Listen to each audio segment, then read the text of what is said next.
the 1010s Podcast. I am, of course, Michael Beck with Adam Nielsen and Robbie Bierhout. Oh, that's I remembered your name. That's not any fun, though. I remembered his real name, though. Who likes that? No one likes that. It took you 6 months, but you Robert finally learned my name. Bierhout. Oh, that's right. This is our 6-month anniversary. Is it? Well, Yes. Yeah. It's officially like I 6 think The it day is, that yeah. this comes out will be 6 months on the dot. Our very first podcast was released January 31st. This one comes out July 31st. And we did more than 26 episodes, which is what we said we were going to do. We were going to do one a week. That's what we originally agreed to. Well, We're gonna be at- we were shooting for one a week. Yeah, well, we failed last week. Sorry. Wah, We're back wah, wah. also. We are back. We're back. Excited to be Did you back. miss us? We were chastised for being gone. We are sorry. Please don't yell at us anymore. We promised not to make it a regular thing. Yeah, it is what it is. We will do our best to make sure that we get an episode out. It'd be really nice if we got ahead, which is probably asking like a lot, but if we could get ahead a couple episodes, then that wouldn't happen. But Maybe this winter or something like that. yeah, I don't know. If we can get some interesting interviews or something like that.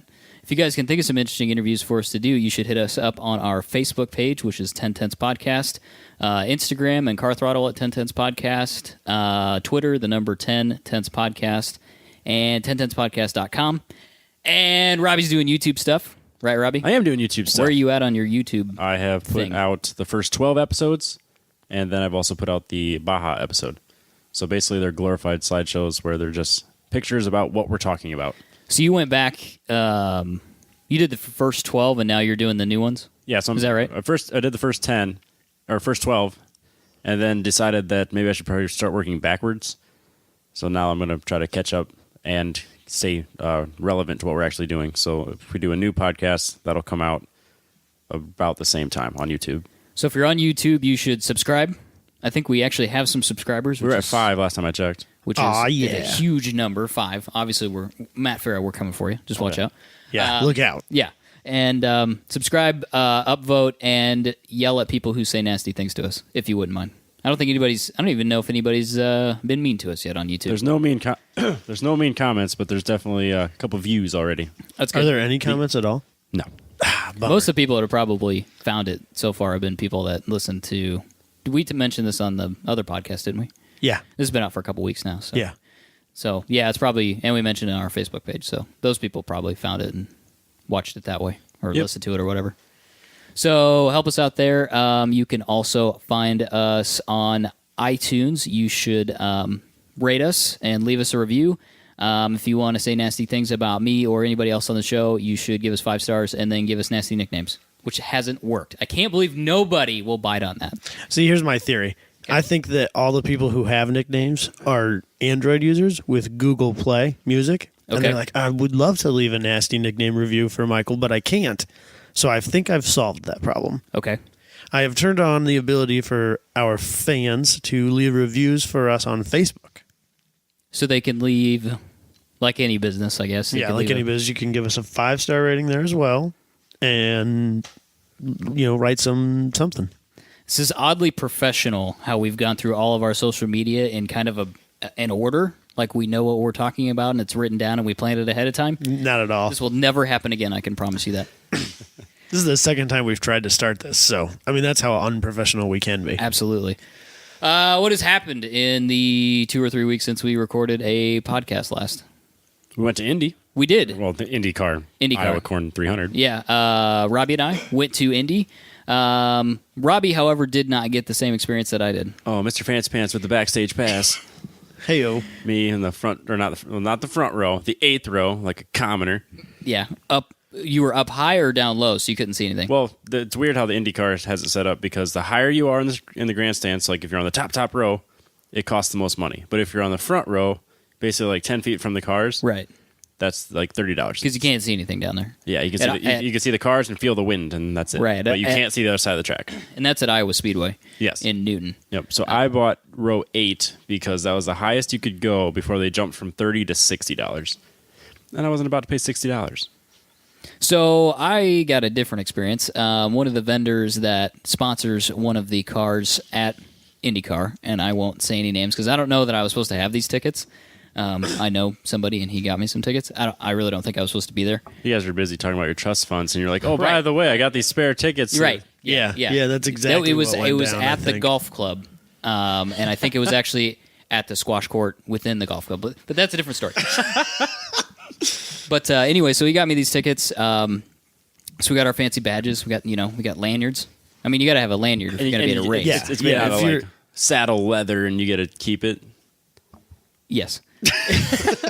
Did you get Spot to on, keep it sir. at least? Yeah, I did. Oh, that's I've cool. got my lanyard with my little badge thing on it, and then you come in through the gate with the commoners like Robbie, and then you They walk didn't even to. give you a separate gate. It was ridiculous. I couldn't Oh, believe it. my We were on the God. edge. They could have put a gate in over there, but anyway, it's neither here nor there. I got over it, and then so we walked to the other side to one of the edges of the track, and then they had a gate that we had to go through. They scanned all our stuff, and then when we got in, they gave us the swag bag. You know what I mean? Did you get like sweet T-shirts or what's in the swag clothes, and I got this sweet like insulated cup thing. It's pretty awesome. I actually bag? get to Drink use coffee out of it? it. Yeah, and what else was in there? Some other stuff. There was like this little first aid kit and had like moist towelettes and stuff. You got to stay fresh when you're at the IndyCar race, obviously. For the sleuts? Yeah, sure, absolutely. Were there a lot of sleuts? I didn't see any at IndyCar. I didn't see Drift has been a lot better than There's than not IndyCar. a lot of girls at IndyCar. No, but once we were in, basically there was free food and free booze, and I loaded up on like 6 beers and shoved a bunch of beer in the bag that they gave me and water and stuff like that. And we were up at the top, so you know how you were at the bottom, right, with the normal people. Uh-huh. We were up at the Like top. in like an air conditioned box. No, actually, I didn't have the full blown fancy pants experience because I think they do have air conditioned boxes. Oh, there. yeah, they definitely do. Yeah. So they only gave you house champagne, Right. and cheap caviar. Right. It was well. Damn near a commoner, like the rest of us, caviar. Oh with my our God. with our draft Robbie, beers. don't remind me. I threw a fit. Okay, I was living. Absolutely ridiculous. You call that caviar? This isn't even imported beer. Where is my escargot? So anyway, it was a good time. This is a short track though. It's a super short track. It's like a 30-second lap or something. Yeah, it's crazy because those laps just. I mean, it's just click, click, click all the way up to 300, and there wasn't. What was there, like 2 accidents, 2 cautions? Yeah, because it was kind of set up perfectly. Like I think it was basically and broke the race up into thirds. I can't think of who it was. Blew a motor at about lap 100, Yeah. and then they just did a caution. Everybody pitted and changed tires and was right back out there. And then again at like right around 200, everyone did the same thing. I can't remember who wrecked, but then yeah, It's really interesting. You don't see that stuff on TV usually. They edit a lot of it out, or they go to other stuff, or go to commercials or whatever. But it was interesting seeing the car blow up because he blew that motor. He must have thrown a rod through the engine or something like that because obviously all the oil came out of the car and all over the track. They've got like trucks that have automated oil dry dispensers on them, and they just drive over it. it's kind of like a street sweeper, but not like a yeah. street So they like sweeper. put it down, they let it absorb it, and then they sweep it off with the truck. Was that like up on the corner? Yeah, it was. So they had to do it on the banking? Yeah, Yes. it was on the back. It started on the back straight, like halfway, and then all the way through turn 3. So that would be scary on the banking like that. It being oily or having to drive driving that, slowly. Driving that truck thing. Yeah, it's a serious. I mean, you look at it, and it doesn't look that steep. It's steep. It's seriously steep. It's hard to stand on. Yeah. I don't remember how many stories that banking is there. If It's like what, 30-some degrees, though? yeah, probably. That's steep. Yeah, and it's crazy. It would be weird to be in like because they're just in pickup trucks, right? Driving around on that. It'd be weird to be rolling around in that because you'd be like leaning on the door panel, falling out the window. It's a lot different when you race on it, obviously, because all the G-forces push you down in the seat, but it'd be weird. Because you've drove it in the Fiat. Yeah, I've driven it. Does it try to pull you towards the middle pretty badly? I've always wondered that. I didn't get that. It's a weird thing that happens. When you're on the banking, obviously you want to go a certain speed to utilize the banking, but in a normal car, on a normal surface that's flat or a normal corner that's not flat, like when we're at Marshalltown, the car starts to push or could oversteer. Basically you get the steers that you don't want that start pushing you towards the outside of the corner. On banking, it's a weird feeling because when the car starts to push, it starts pushing against the bank. And so sometimes what will happen is the car will skip up the bank, which is fucking terrifying. Yeah, I don't want to do that. That sounds towards the wall. That's Yeah. definitely not the direction I want to skip. Right. So it feels like you've got grip, grip, grip, grip, tons of grip, tons of grip, tons of grip, no grip all of a So is sudden. that like understeer then? Or is it not quite like that? It's kind of like oversteer. In my car, it kind of felt like the whole car wanted to slide up the bank. So It was four-wheel pretty- drifting. Pretty neutral up the bank. Nah. It's a little terrifying, but it's fun. I mean, if once you get used to it, like you go out there and say, okay, I can take the banking at 95 miles an hour. It's not that big a deal. You get used to it. It's when you start pushing it, it feels weird. How fast were those Indy cars going? Do you know? Roughly? Do you know? I want to say like 180. But I don't know how accurate that is. Yeah. There's a lot of decelerating on that track as well. Yeah, because when they go into like turn 1, you can hear them let off. Yeah, because it's, what did we decide? Like 7/8 of a mile or something like that? I thought it was 3/4. Yeah, it's Three-quarter closer mile. to closer to 3/4, I think. It's not big at all. I mean, that's why they're clicking off laps so fast, because they're going seriously quick, and it's just a short track. I mean, you're just like lap, lap, lap, lap, lap. I mean, how long were we there to do 300 laps? 2 hours? Not even. It With was two cautions? It was, yeah, I guess that because that one caution was a little bit longer. So Yeah. maybe 2 hours, not quite. Yeah. So when that one car blew up, like we were talking about, and they put the oil dry down, they put a giant diaper underneath it, which is also kind of weird, and then they pick it up with a crane and carry it off. The car? Yeah. Like a Or not, truck mounted, not a crane. Yeah, like a truck. like a truck mounted hoist thing? Yeah. Yep. And they pick it up and they carry it off that way. Huh. Crazy. It was kind of cool to see. You don't ever So- see that stuff. If you had a choice between that race and, say, like a sprint car race at Knoxville, which one would you go to based on the excitement level? Hate to say this because I know that Newton's really important for Iowa. Maybe it's not. Maybe it doesn't matter. I didn't really think it was that exciting. Did you think- think it was exciting? No, I kind of get that NASCAR mentality where I'm like, all right, well, where's the crowd? Yeah, you're waiting for somebody to in it on You're that waiting track. waiting for your caution. You're waiting for something to happen. Like, because for being that tight, like you have your leaders catching up to the end of the pack relatively quickly. Like we're talking like 5-6 laps. They're right back on them. Yeah.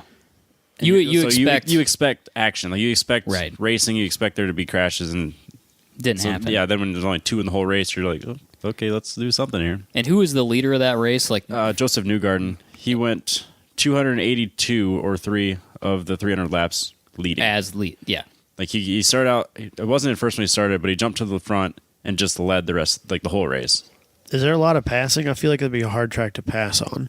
Yeah, there's a lot There's of quite a like, bit of especially passing. like the leaders were just lapping people. Well, okay. Are not you not mean- passing lap trap, but like trading for position. Not really. No. Like at the A lot of draft trains. Max, and just kind of. I want to Just kind of go circle, circle, circle, circle. yeah. and- So like with 2 laps to go, Will Power went from 4th to 2nd, Willpower. and then yeah, Still my favorite race car driver name. It's just great. it's a real, Willpower. it's a Willpower. a real name. Yeah, Robbie looked it up. We didn't think it was real. It actually And was. then Sebastian Pavanal. Am I saying his Is that name? the French guy? Pagenaude. Pagenaude? Yeah, Am I with saying his, it right? That's with the his- French guy, With right? his tea and his crumpets. Yeah. No, that's British people. So- It's not French people. Oh, He's my got bad. cheese and wine, and Oh, yeah. he's surrendering. Yeah. I'm Yeah, supposed- skinny cigarettes. yeah, Get with skinny it, cigarettes. dude. Little Ricky- thin Thin mustache. mustache. Yeah. Ricky Bobby stuff. Ricky Bobby. Yeah, he is like Ricky Bobby because he's got a. Well, he's the nemesis or, yeah, of Ricky Bobby. Who was that? I don't know. Jean Girard. Yeah, he Yeah. is Jean Girard for sure. A yellow Menards car, really? It was, the best part was like he was the only person that the crowd actually booed. So when he went from second, I think he was in second, and he dropped down to 4th. He really is Ricky Bobby's And guy then. then Willpower. Willpower. Willpower. Because he went from he jumped 2 positions in one of the last 2 laps. I don't know what happened there. Maybe he was running out of fuel or tire or something like that. It seemed weird. Yeah, because like, he kind of came out of nowhere because he was in 4th, about a half a lap down from the leader, and just all of a sudden out of nowhere right behind him. Yeah, I don't know. It was weird. I didn't realize until it was after it was basically done. I was like, oh.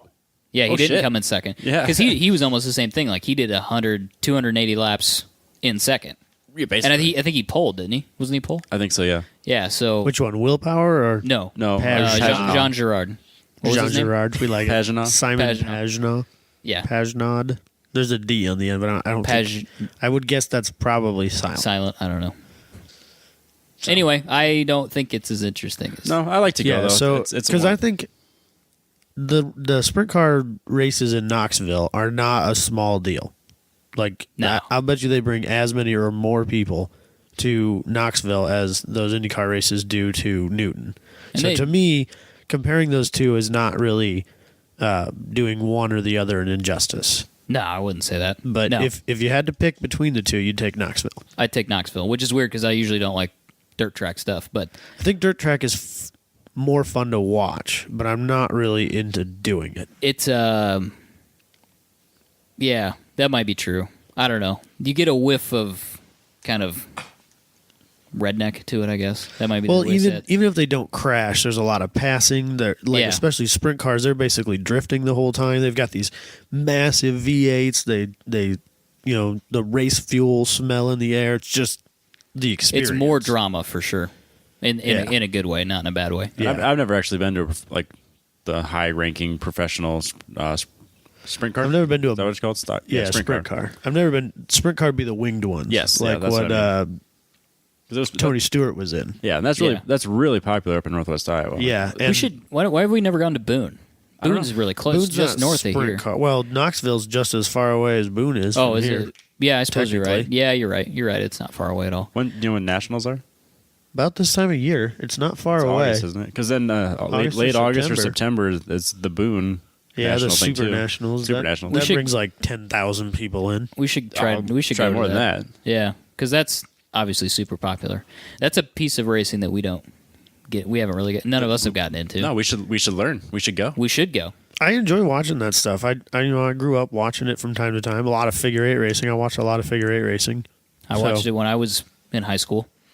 Figure eight racing. I mean, dirt track racing. Yeah, still no figure eight racing, but I've been to the dirt track races, like it's county fair stuff. I've never Right. been to like the big times, so I'd love to do that. We should do that there. So, anything else on IndyCar then? What are those little? What were the? Indy Lights. Yeah, those are kind of cool. I showed up too late, so Those are- I that only was- saw the end of it, That was a little bit slower and not as boring, which sounds backwards, but which is probably why I should have showed up early and seen them. it was kind of interesting because they were whipping around in there. They were passing and going and pass, and That doesn't surprise me. it was kind of fun. I like they're cool looking little cars too, because obviously Indy cars are real freaking serious, levels of engineering, and these are a little bit more ragtag and smaller, and you could tell they're I don't know, more grassroots maybe. Privateer level. Yeah, Something that, trust fund could get into. right. Something I could probably look into tomorrow if I really wanted to get into it. Wow. So that's all I have to say about IndyCar. What else we got? I don't know. What else we got? We could jump into our topic.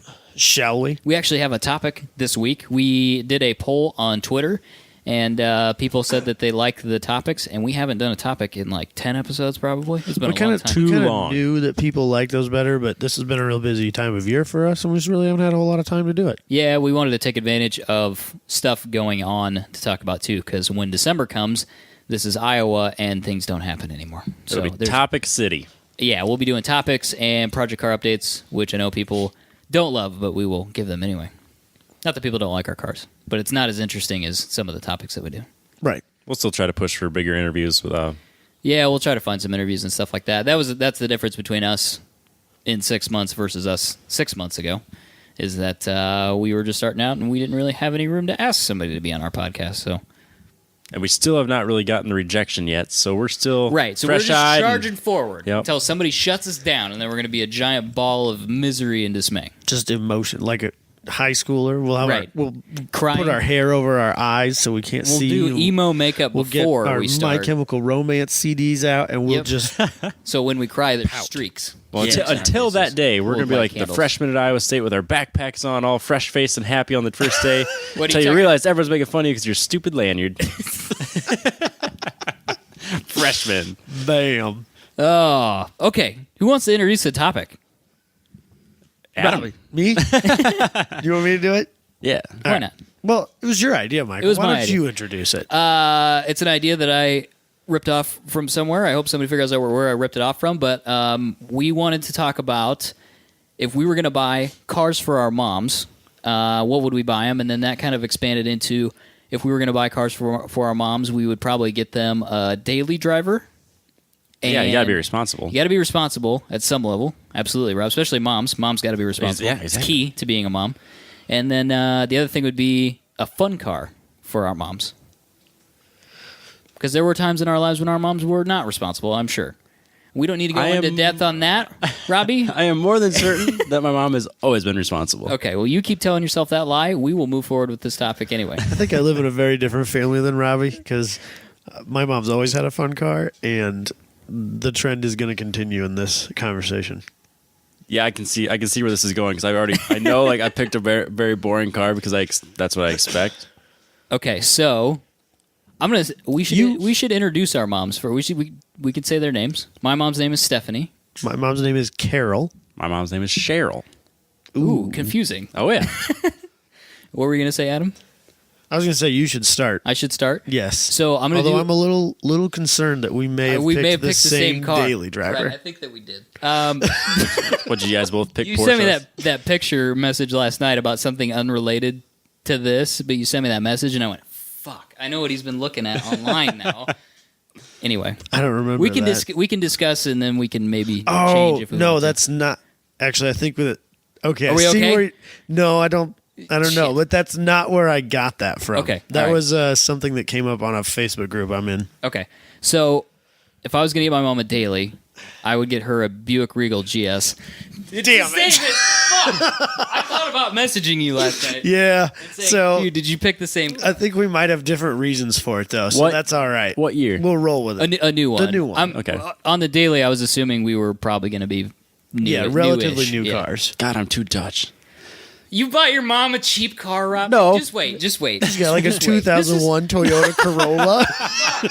This is supposed to be like, No. you maybe you inherited a trust fund. You're like we've made it. yeah, and you're going to This get your mom. podcast is It's bankrolling. not crazy. We're You're making not, like $10 million you're not a year. buying your mom a McLaren. But Actually, you're now buying her that I something look else. at the year, I realize that I actually did pick the newest year.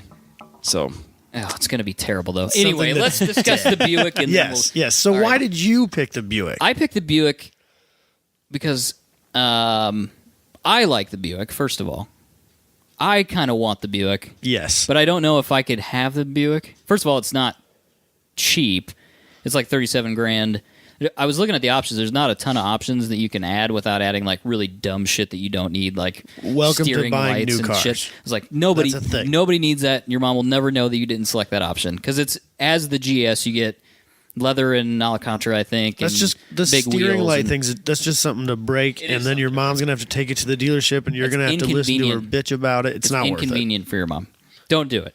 So I like the car. I'd get her the base model GS. It's about $37,000. It's not slow. It's not. a very interesting car. It's a 2-liter turbo. It makes 259 horsepower and 295 foot-pounds of torque. That's a lot of foot pounds. And it's all-wheel drive, so she could drive it all year. Are they all-wheel drive? You can. There may be an option that I selected. Okay. You may be able to get it without. I know you Okay. can get a Regal Turbo that's not, but maybe all the GSs are, and it's automatic only, and that might be the reason why I wouldn't buy one. It's because it's automatic only. Either that's new for this year, or you're wrong, It might be new for this year. because they at one point did make 6-speed manual Regal GSs. Because Josh Fettis wants one for his wife in the worst way, and she wants a manual car again. I think you can get the turbo in a manual. You can get the GS in a manual. I am certain of it. I disagree, but that's fine. We can move past that. The old ones, I know you. The could. old one you might be able to, but on the new one, when I tried to select the option, it wouldn't let me. Well, maybe that's just new for this model year. Maybe. I don't know. It's responsible. It makes sense. Hate to say old people buy Buicks, but they do. So But Buick's trying to shed that stigma. yeah, the interesting thing about Buick is it used to be cool, like in the '60s and the '70s, and then it became So- an old person car. If you look at the old people that are in my family, being my grandparents, they both own Japanese cars. One is in a Subaru and the other's in a Toyota. And I would argue that those are more old people cars now than anything that Buick is currently making. That's probably true. Not Buick in 2000. No, the old Regal No. or a LaCrosse or a Lucerne, very old person. or a LeSabre. LeSabre, Ooh, huge there- LeSabre. LeSabre. Were all of those? I'm thinking like 2002. Weren't all those front wheel drive? Oh yeah, Yes. They're like 3.8 absolutely. liter Had the 3.8, V6, which is a great motor. Yeah, the 3.8 front wheel drive, what you'd want. but it was like 5,000 pounds. It was My huge. grandma had one. and it was terrible. My grandma actually did have one. Was it bad? legitimately. It wasn't Well, it served its purpose well. It's hard to tell, like, Would I own what's one? good and bad. No. 2000? Would I consider it bad? Probably. Yeah. Was it bad for my grandma? Not at all. Was it? I question when you go back. It's like, God, all these Buicks and Pontiacs were terrible. It's like, compared to what though? I don't think that Pontiac really made bad cars in that time. No, because they had the Grand Prix and the Grand Ams, and that like The you Grand Am sold like hotcakes, or Grand Prix sold like could run hotcakes. those If into they the were ground. so bad, why Yeah. did so many people buy them? I mean, But why do people say that they're so shitty now? Why is everybody, oh, it's a fucking terrible Grand Am? Like, what? Why? Because they've gotten cheap, and then bad people get a hold of Teenagers them have 'em. and run them into the grounds and Never and change then- the oil. Yeah, my $250,000 Grand Prix died on me yesterday. It's such a pile of shit. Is it though? It No. made it to Don't think that it is. 250,000 miles. I'm still a firm believer that 3800 is one of the best engines they ever came out with. Like Yeah, it's just absolutely. unbelievably reliable. Because you like besides like the intake seals, that was like the only thing that really ever went out commonly. It's like I went to I think it was in Dune. It was like a car show, and there's an auto recyclers there, and they had a handful of engines. They just hooked up to fuel, and the 3800 they had it running without oil for 20 minutes, and it still wouldn't rattle itself to death. Jesus. And then after 20 minutes, they're like, okay, this is ridiculous. All the other ones died after 2 minutes. They poured sugar in it to finally get it to kill itself. Bam. That's a good engine. Yeah. Oh, you know what weird early 2000s GM nonsense that I'm kind of into?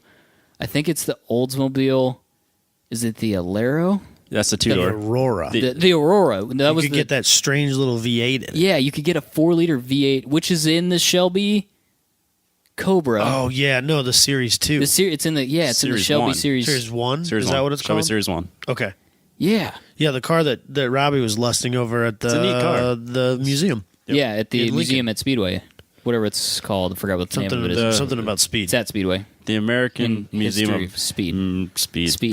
we're, so, Machines. we're so bad at It's the this. most professional podcast you've ever listened to. But yeah, I always thought those were sweet. I really actually wanted one of those. I don't think it's a very good motor, though. It's not a good motor. I don't think it is. I think it's very North Starry Oh, it made a lot of power though. At least in the Shelby, it did. It made like for three. what it was. I Yeah. think that's a 4-liter. That's dramatically different. But, Yeah, you know, yeah. by yeah, the time no. it gets, I think you're right. I think it was it- definitely it, tuned. It might have the same name and might have the same block, but it's not the same It's engine. a weird motor for him to pick though. Yeah, because about it. he was very intertwined with Ford at the time. Yeah. Well, even you said that you assumed that it was just I a, just figured it a was a Mustang rebodied engine. Mustang. Yeah. Yeah. Anyway, so So my reasoning for picking the Regal GS. okay. See, I actually decided that because my mom is currently in a Lincoln MKZ, which is not a overly small car, bigger than the Regal. Okay. And I don't think that she needs that big a car anymore because my mom does not have to tote around her children anymore. I'm well out of the house. My sister is also out of the house. My sister is married and doing her own thing. And she doesn't need a big car with a back seat that will comfortably seat two any longer. It's just not necessary. Right. And I know that she hates parking. Like, You need a small car then. every female hates parking, right? I think that's just it's wired into their DNA. It's a little sexist, but whatever. It's true though. I mean, Katie hates it. My mom hates it. Every girl I know hates to park. I don't think I've ever dated a girl that was like, "Let's go parallel parking." Well, I guess I don't think can't- anybody wants to parallel park, but girls will go out of their way not to. I guess- whereas guys just dive into it. It's whatever. I suppose with Jessica too, it's like, who do you want to drive? She's like, oh, I'll drive. Meaning you drive my car. So yeah, I'll drive. Here's the You know what keys. You she's drive. saying? Your rogue is a piece of shit, and I don't want to ride so in boring somebody that else's she dried doesn't even- blood. She's worried that people will think you're married because you have a robe. Dude, People already think that before we were even dating. by the way, your girlfriend's car is way more interesting and way faster than your car. And also a Nissan, which I think was probably at least 50% of your decision Wait a making second. process. Wait a second. Go on. Is there a Nissan dating website? No, App. but there should be. Okay. We, App. oh, Nissan owners business only. idea. We should start a dating site where you have to say what kind of car you have, and then you can match them up based on likes in cars. Oh man! There'd be like 4 girls on that. There'd be 3,000 dudes on it. In this area alone. In this area, yeah, there'd be 3 million dudes on it, but it would be 3,000 dudes in your area drive a Nissan 240 SX. It's not going to work out very well. it just Robbie. turned into like It'll a be weird. car club thing, like a big meet and greet. Turns No into a girls. This was a terrible idea. How did we get here? We're supposed I to don't be even responsible know. talking about our He was mom. being sexist about girls parking cars. Jeez. Okay, so anyway, your mom wants a smaller So car. yeah, she wants a smaller car, but so my dad hates that Lincoln. Just absolutely despises it. Why is so I don't really Because know. I always thought those were nice looking, like quality cars. Like you think and I don't Lincoln. think that's the problem he has. He just has Okay. really weird. My dad's a strange duck. Okay. pot meet kettle. Yeah, yeah. I'm a chip off the old block. Don't get me wrong. Oh But God, you should see the two of them together. If you see them from behind, you're not sure which one's. It's They have amazing. the same hair. if you look, They do have the same. They age. do. if you I'm look like, at a holy picture shit. of my dad from when he was my age, if it weren't for the clothing, you wouldn't know who if it was me or him. We are dead spot on. You need the to same send me people. these pictures. I can't go to my parents' hometown because people be like, "Oh, you're Rainer's boy." Like I've never met you before. You don't even know where I'm from, but you know who I am. They'll, "Oh, are you Rainer's boy?" Well, that depends on why you're asking because I know my dad raised some hell in his day, and I'm not sure I want to be associated with that. Are you asking with a bat, or are you asking? Yeah, exactly. So, but anyway, So the Lincoln the hard to Lincoln- work on, maybe? Or no, my dad doesn't work on those things anymore. Okay. My dad is of the age that he plays with cars, not works on cars. Yeah, because he can choose not to. So, and I wish I was in that position. I think we all do. We could circle back to a bizarre thing that my mom has done with her car selection, which has required my dad to continue to work on her old piece of shit. But continue your point, and I'll come back to it. So I wanted because my dad hates the Lincoln. He often, when they go places, he forces her to drive or to ride in his quote daily driver Yeah. unquote, which currently is a I think late 60s probably Scout, like the first generation Scout. And so where my dad stores this thing overnight, there is a little 20-ounce bottle of fuel with a hole drilled in the top of the lid, and before it can go somewhere in the morning, he has to squirt some fuel in the top of the carburetor. Does it not have any? Does it not have an accelerator pump? I don't know. Might be a. It's an maybe old a Scout 2-barrel thing. Rochester.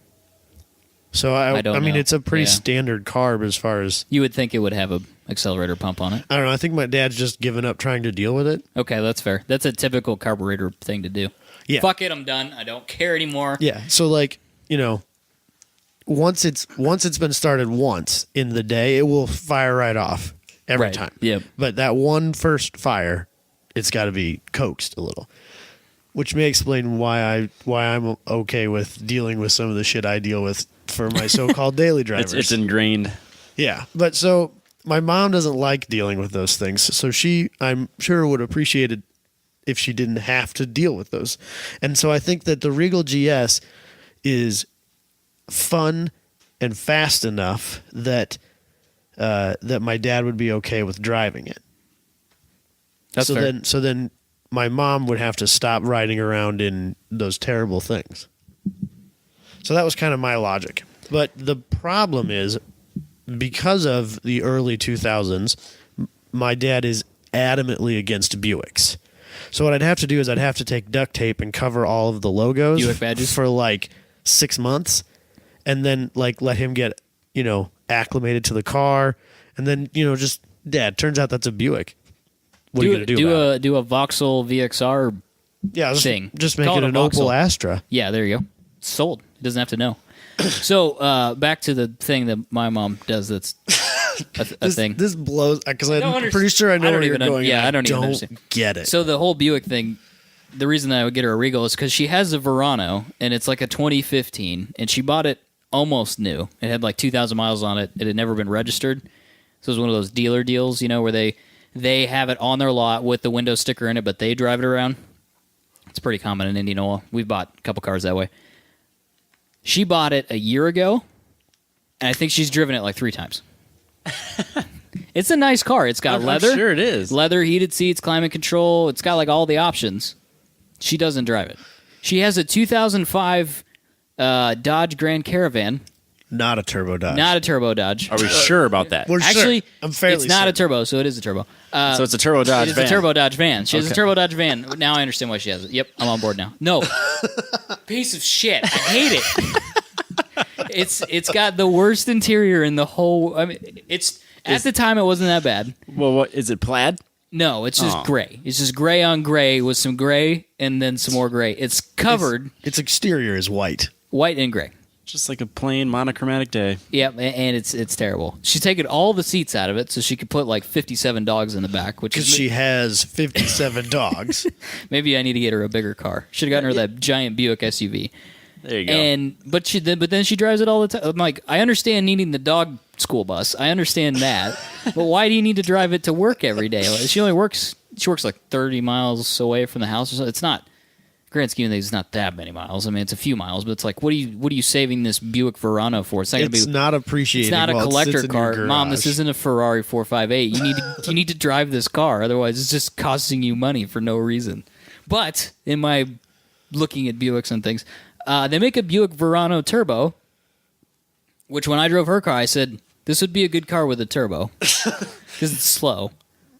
I mean, but it's a normal car, so why? Probably like the 2.4 EcoTech or something like that. No, it's the 2-liter out of the GS, slightly detuned Without the turbo. Oh, the car one that your mom has now. I think it's the. I don't know. It might be the 2.4. Okay. Because it makes probably 160 horsepower. It's probably what it makes. Yeah. Yeah. But they make one with the 2-liter out of the Regal GS, and it makes 250 horsepower and 260 foot-pounds of torque. And you can get it with a manual. Perfect. This Why does nobody know this? This manual Buick thing is weird. But why does nobody know? I found, because I was like, really? You could buy one of these? I got on eBay. I found a 2014. This is I think it's a $28,000 car new. Buick Verano with a turbo and a 6-speed. It's $28,000. I'll tell you how much nobody wants one of these. I found one that was 2 years old with 8,000 miles. It was $18,000. It had depreciated $10,000 in 2 years and 8,000 miles. It was $1 a mile to drive this car for the last 2 years. I'd buy that. Put Katie in it. Why not? $18,000, 250 horsepower crazy Buick, front wheel drive, smoke coming off the front. Why wouldn't you? Yeah. I like it. I think it's a good idea. It's a nice car. It's just the one my mom has is slow. But that fixes that problem. Turbos tend to fix that problem. So, Robbie, what do you got for your mom? Well, my mom currently drives I think it's a 2007 GMC Acadia. So it's not a small vehicle. blah. Terrible. Oh, it's so gross. What?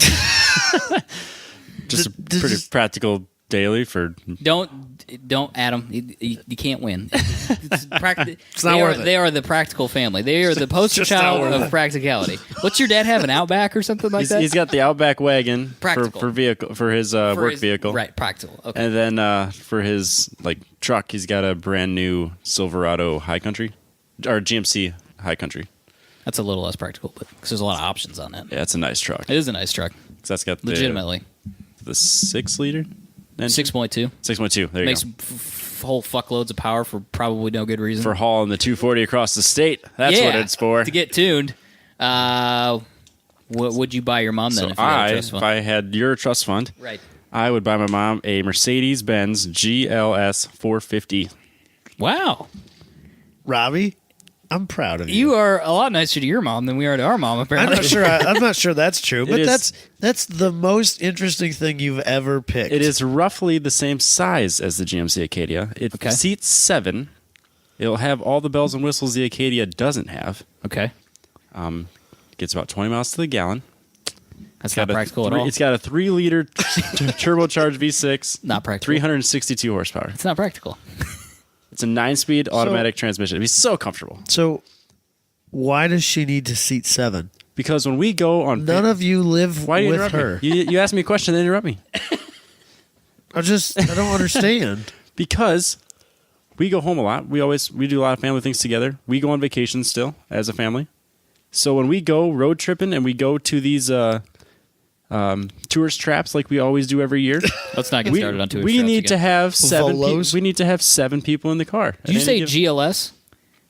GLS? GLS 450. Huge. It's a big Huge. It's a big vehicle. The Acadia's not small. Oh, it's got to be It's even not- slightly it's- bigger than the Acadia. Does the Acadia seat 7? Yeah, Oh, does it really? It does. Oh, okay. All right. she loves her Acadia.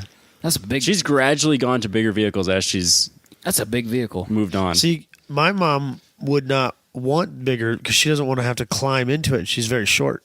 My mom's short too, but she likes the bigger. Like she wouldn't want to drive the truck. She's not a big fan of driving the truck, but she for some reason loves her Acadia. My dad actually lowered his brand new GMC 2 inches. They're too tall. Why do they gotta be so tall? I think he could have lowered it another 2 inches and it'd been perfectly fine. It's that whole thing about needing to tow and haul and that's have just- way too much fucking But horsepower. that's all that's- my dad will ever do with it is tow, and he still lowered it. Right, but he's not going to tow 12,000 pounds or whatever and I'm not saying that your dad should have bought something different. I'm just saying there's Well, this that's thing all he with, has. with I mean, swing what with- other option do you That's what I'm have? saying. Did you see the new Ford tows like 32,000 pounds or something? Who should be towing 32,000 pounds? The Truckers. the actual Right. target market. What do you mean? Like the 5 people in this country that No, need the that? people that The right. people that these trucks are made for. That's why they have the tow rating they have. Like they're not giving it to people that are going to daily these things. They're going to be working. They're going to put a trailer behind that fucking thing all day long. The whole point of that thing is to be working. Right, but You that's got not the horse what trailer. people use them for. Well, the target market. The reason Right. these vehicles are ever made is for ranching, farming. Like you put a big trailer behind it, you fill it with livestock. That's the point. Right, that's race car things. right. That's what you should use it hauling for. your race car. Dailying it to and from your downtown city job is is not dumb. the point of these vehicles. And how many people in your neighborhood do that? Too many. Yeah, they can't. that's what I'm fit- saying. I live in a townhome. You can't. There's at least can't four, park anywhere. There's 4 guys that can't fit their trucks in their 2-stall garages. That's the dumbest. They're too these- tall and too wide. These are not small garages either. I mean, I know they got 7-foot doors on them, but Robbie pulled a motor out in his garage. what? Why do you need to lift your truck? What are you doing with it? Are you going off road with it? No, then don't lift it. Stop. Most of them don't lift it. They just put taller tires on it. That's stock suspension. They're just sky It's too high big. already. Trucks are too big. Anyway, we beat that horse to death We have before, beaten but that to death. Anyway, it still makes me angry. But anyway, so you got your mom a nice car. I'd get my mom a luxury vehicle. I'm really proud of you for It's for not- buying a her Mercedes is something not that's practical. not as Granted, boring. I would not buy it new. Oh, shit. I'm still Dutch, Never mind. but I'd still You get know- that vehicle. Chances are, I'd probably buy the used GS too. I mean, why take the depreciation hit? Yeah, I'm not made of money. I mean, I can buy a GS that's 2 years old, still into its warranty period, and is $10,000 cheaper than the new one. I'll take that, please. So we're getting our mothers a GS, and a GLS. Nothing like repetition. All right, let's go backwards around the room. Robbie, What would I what's buy? your non-practical Buy your mom a fun car. buy your mom a fun car? I actually have 3 cars on my list. Oh my God! This will Did be you do fun. that because you were worried about us picking them, or did you No. do that because you just can't There's decide? stories. There's reasons. Okay, So, the one I would actually pick is a BMW Z4 Roadster that's a good one. because she Why? loves those little convertibles. Oh, girls love those. Dude. Yeah, my mom. Oh yeah, Katie's mom like really wants a Miata because they're cheap and they're convertible and it gets good gas mileage. Why doesn't Kate's mom just get a Miata? That's what I keep You telling can buy her. them for like nothing. Plus, then when You your know, car's Kate- broken, you can drive it. Yeah. You know And what I'm saying? it's fun. Yeah.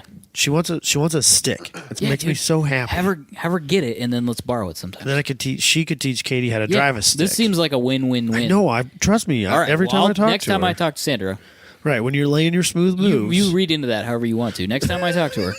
So tonight when you're calling her on the way home, Anyway, what else did you get? all right. So when I was trying to sell a 240 a couple of years ago, our friend Don had a black MR2 Spider, the third gen, right? Third gen.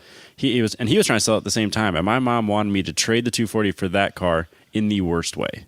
She thought it was the best looking car. She thought that that'd be perfect. That I could borrow it and drive it up to the lake. And I'm like, Wait a minute, Mom. wait a second, you don't even drive the car. I don't let you drive that. Third gen's the last gen, right? Yes. Is there 4 gens? Three gens? No, that is Oh. the last. That is I the didn't- gen that he doesn't currently own. Okay, I didn't realize Don had a 3rd gen. Yep, that was. He did first repair. I actually believe that might be the fastest he's ever gone around Marshalltown, and it was a bone stock car with some sticky tires on It's it. not a slow car. No, they're It's nice. not a No, slow car. they are incredibly good handling cars. Yeah. And I know how much she likes that, and I actually argue with myself whether I just pick that and be done with it because I know she'd actually be happy with that. But then I went to the luxury vehicle with the BMW Z4. I'm not going to argue with I've that. always liked Folding hardtop. You talking about a new one? I'm not going full new. Oh. Like a few years ago, The I think it was second actually gen one. Or it would be the Not the first first gen. Z4. The first Z4, not the Z3. Right, because that would be the Z3. Yep. So like slightly newer than Alan's car from Grid Life, yeah, I think so. Newer than that because one. that yep. was a Z3. And then they went to the 4. Then they went to the 4. Yeah, after because that. he's got the clown shoe looking. Yeah, thing. the clown shoe. Yeah, I need the Roadster, and I need newer. Correct. But not as new as the hardtop. Okay. That's fair. What's the third one? There's still two. Oh, But I thought the the MR2 MR2 was didn't maybe the second. But the funny thing is about my mom, she likes her big Acadia, but she's always wanted a smart, what are they called? The 4.2s. Smart 4.2. She's wanted a smart 4.2 for so Your long. mom is awesome. So she jokes because our house has set up so it's got a double stall garage attached to the house, and then right off of that is a like half stall garage. So we put in the summer lawnmowers are in there, or in the winter the small skid loader is sitting in there. So it's small enough to fit a small skid loader. So she goes, well, if you move that to the back garage, she can get a smart car and just park that in the little small garage. And then she could drive that up, like when she goes uptown and all the others, like around town, she drives a smart car. When she goes out of town, she drives her Mercedes. Did you know that the smart car was specifically designed in length so that you can pull into, like, nose into a normal parallel parking? So you're saying, to a parallel parking You're spot? saying the 4.2 was designed for a woman. Yeah. Okay. I mean, if you're going to take this full sexist, then yeah, let's Yes, it do was. that. All Let's right, do it. Fair enough. All right. The funny thing was, last time I was home, there was one sitting in Rock Valley, which is 10 minutes from my hometown, and it was just a flat black, or not flat, just a black smart 4.2. They wanted $5,000 for it. If you want to go full mom fun car, I believe they make a cabrio. That's where I was going. Excellent. You getting your mom a smart cabrio? I said that I thought, well, she wants a smart car. She's mentioned it many times, and if she wants a convertible like a MR2, best of both worlds, we get her a smart 4.2 Passion cabrio. That's still the. They use the still word the 4.2 passion in though. the name, and Yep. that's the biggest Passion problem with it, frankly. cabrio convertible. They did a smart roadster that we never got. We never got, and it's kind of It's cool. I think it's cool. It's a 3-cylinder turbo. It's good look. It's kind of cool looking. It's kooky. It's weird. Yeah, I like it. Oh, you could get it with a hat. Did you see you could get a hatch? Oh, you can get a hatchback There one? were trunk ones and there were hatch ones. So is that just called the hatch if the one's called the Roadster? Well, it's a Targa then. I should call it the hatch. Maybe it's the Targa. Ooh, I like Targa better. So it's exactly like a Supra, but it's a smart car, Yeah, I'm on board with that. and it's got three less. exactly like a It's got 3 less cylinders, and but it's the same as the Supra. Well, I think it's funny that she thinks the smart car is really cool, and I'm like, oh, you should get a Scion IQ, and she goes, I don't like that as much. But I think they're way better. IQ's sweet. I really like the IQs. What's she got against the IQ? I don't know. I don't think anybody likes the just- IQ but us and that one guy I was talking to on Twitter. I mean, I don't know. Maybe she just likes the smart car that much more, but yeah. I guess I like the IQ way more than I like you the see smart way, car. way more smart cars than you see IQs on the road. You know why I like the IQ better than the smart car? Because I drove the smart car and it was terrible. Was it? Yeah, it's got an automated single clutch gearbox and it's terrible. Was it really clunky? Oh yeah, it's like it probably shifts the way that you would shift your own car, but when the car's doing the shifting that way, it's awful. So like you can actually feel it engage the clutch, get the next gear, re-engage. You're just like, oh my god, it's taking forever. Change gears. Just give me the next gear. In a manual, you're probably doing the same thing, but it feels terrible. Yeah, because you're in control then. Right. Yeah, you can shift when you want to. Also, I bet you I can shift smoother than that can too. But yeah, If I want to. Yeah, you could. You could definitely. It was bad. The weird thing is about it, like if you're crossing an intersection, you're not going to shift in the middle of an intersection, right? The smart car will do that, and then all of a sudden you're like, oh my god, I have no power because it's decided to change gears on this railroad track, and I'm going to die. But they're mid-engine rear-wheel drive. They're kind of cool in that respect. Yeah, I wish we'd gotten some of the Roadsters. They'd probably be stupid cheap now. And they're plastic. The body panels cost like $2. Should be a smart Roadster race series. Spec smart car? I like it. Yeah, I'm on board. Anyway, we got enough track. Adam, what are you getting your mom? So my mom, for as long as I can remember when I was little, had her little red convertible. When I was real small, my dad bought a kind of a half-restored 67 Pontiac Firebird with the inline 6-cylinder in it. Firebird with the 6-cylinder. It had an inline 6 overhead cam inline 6, which Overhead cam. Okay. Audi, take note, they had a lifetime warranty on their timing belt. I'm just saying. In the 60s. In the 60s. What are you doing, Audi? Yeah. You've Kill had the program. You've had 40 plus years, Of 50 years. high quality German engineering, as they claim. Right. Nah. too busy cheating on emissions tests I guess. to make But a decent timing belt. she had that, and when we got it, it was yellow. And my dad did some body work on it and got it repainted. And my mom got to pick the color, and she was just like, "Oh, I just want it red," And the paint guy's like, "Oh, okay. Well, he flips open his book, and there's 6 pages of red." And my mom found the one that says red. I want that one. That's all it said was red. Yep. Going into Sherwin-Williams, I would like red, There's sir. lava red. There's race car red. There's Yep. fire truck red. Yep. No, Red. Thank you. that's what I want. Moving on. So we sold that when I was in high school, and my mom bought the 2006 Pontiac Solstice when they first came out. Like, when they first came out, they were kind of hard to get. Yeah. And somebody had pre-ordered one and then backed out on it, and we were driving by the dealership, and we pulled in, and my mom's like, "Yeah, I want that," and we drove it home. That's what happened. It was crazy. But so that was red, of course, and so she wants her little red convertible back again, and I get a phone call periodically from my dad asking me about this Mercedes and that Lexus and stuff like that, and I'm just like, I'm not sure you want that, Dad. So I don't know if I can get him in red. But if I can, I want her to get, or I would get her a Cadillac XLR.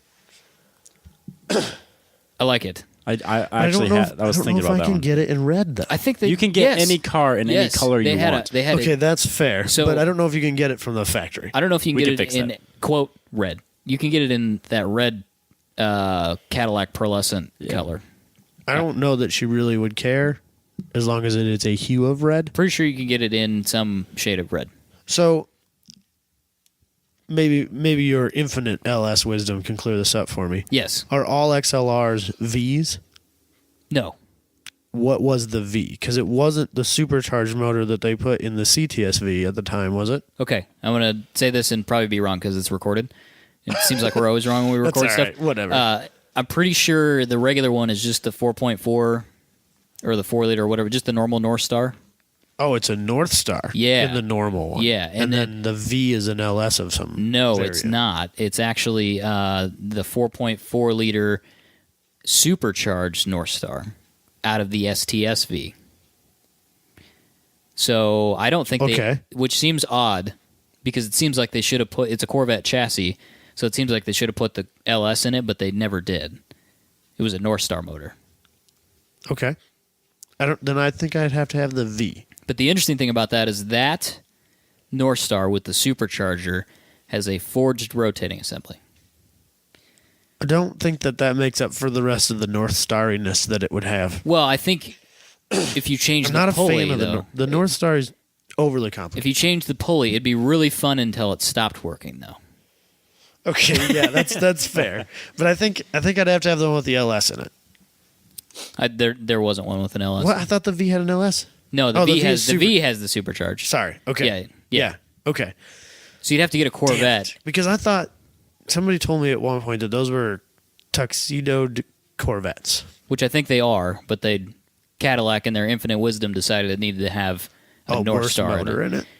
Yeah, and that's probably why they were $100,000 because they're like, hey, we could use the Corvette, but let's make this really complicated and put the North Star in it. Lame. But anyway, I really like them. I think they're cool looking. They're definitely cool looking. They're kind of unique. There's not a whole lot of them out there, probably because they were $100,000. It's one of those cars in 30 years that will definitely be sought after. It'll be like I think so. a Buick GNX. And I was quickly perusing Auto Trader, and I found one for $40, which I thought was a lot, but maybe that's what they're worth. I don't know. Maybe they are collectible already. Maybe they are a little bit. I just don't think that there's a lot of them. They're kind of like the Prowler. No, There's not a lot of them, but they're good. Yeah, which the Prowler was not terrible. Yes. Unless it's got a 2JZ in it. I mean, it's still debatable, frankly. It's still really ugly, and it would. Who thought that it was a good idea to put a Stratus motor in the front, put a transaxle in the back, and sell that? And it's supposed to look like a 30s Roadster. But it doesn't. The look was not terrible, and the concept was good, but the execution was poor. I think that's the same case with the 2005 Thunderbird. Oh, absolutely. God, I saw one the other day. I was like, oh, my eyes. Why did they make this car? It's so terrible. When I was cruising convertibles on Auto Trader, that popped up. They're so terrible. Yeah. Why did they think that was a good idea? No. And they weren't fast. Mm-mm. It was a bad deal, Ford. Glad they're Robbie- making. Robbie probably loves them. No, I hate them. I actually had an ex that really loved those cars. Glad you dumped her. Yeah, She had it coming. Yeah, clearly. Bad taste. It's too Moving easy. on. I'm going to leave it alone.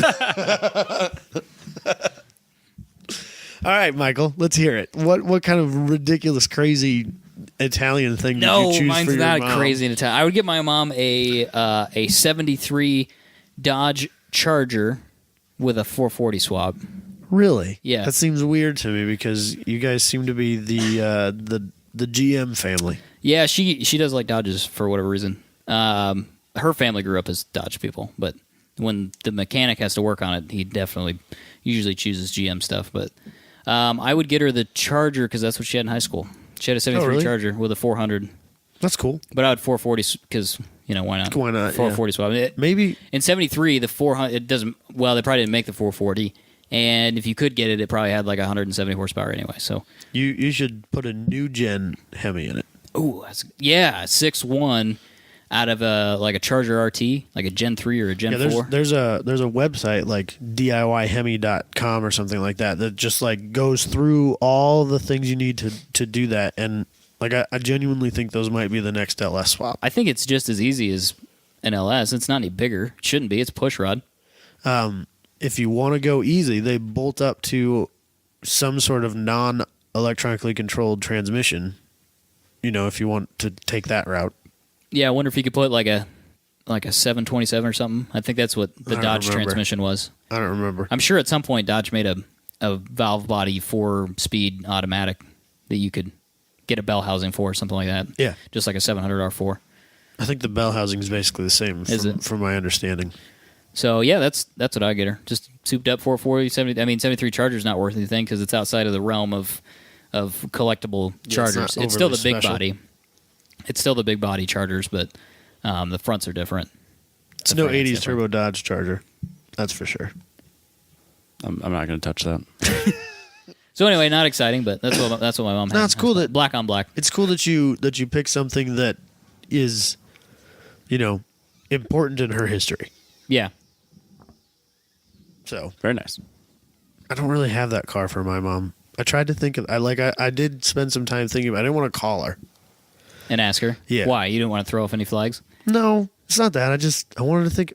You want to think about it for this your was mom. us picking our mom's car, not calling your mom and asking her what car she'd want. Yeah, I suppose that's true. I had the same struggle. I was like, well, if she liked the MR2, I could talk to her about it. No, that'll ruin the whole thing we're doing here. Right. I think that's it for this topic. I think that's all I've got. Should we do the news? Let's do the news. Do the news, I'm actually Robbie. a little disappointed because it was less arguey than I expected because Robbie picked good things ish. Yeah, I thought there was going to be more arguing and more discussion, but that's all right, Robbie. I figured It's Robbie cool. would pick It's fine. something so boring. You let- I fell we asleep took- during the recording. We took a week off. We disappointed people, and now we've come back and you've picked exciting things, and now people, they're not going to listen to the show anymore. maybe basically. Robbie's turned a new leaf. No. I'm No? not. No. You guys are just coming around. Do the No. news so that people want to keep listening to our show. All right, so the new Acura NSX could turn into a platform for vehicles instead of just a single model. Finally. This When could- did we bring this up? Like episode, I want to say 4. We talked about it when you, Michael, went to the Chicago Auto Show, and Yes. I asked you, "Did you see it?" Yes. and you said, "Yeah, it's not that great." Yeah. It was interesting, but not that great. We didn't like it because it's too complicated and not NSXy. Very heavy. No. Very It's heavy. Like 4,000 pounds or something. 3 crazy. too many engines, motors, whatever. you wanna call All-wheel them. drive, Yeah. which All-wheel I'm drive. not opposed to, but not in the way that they did it.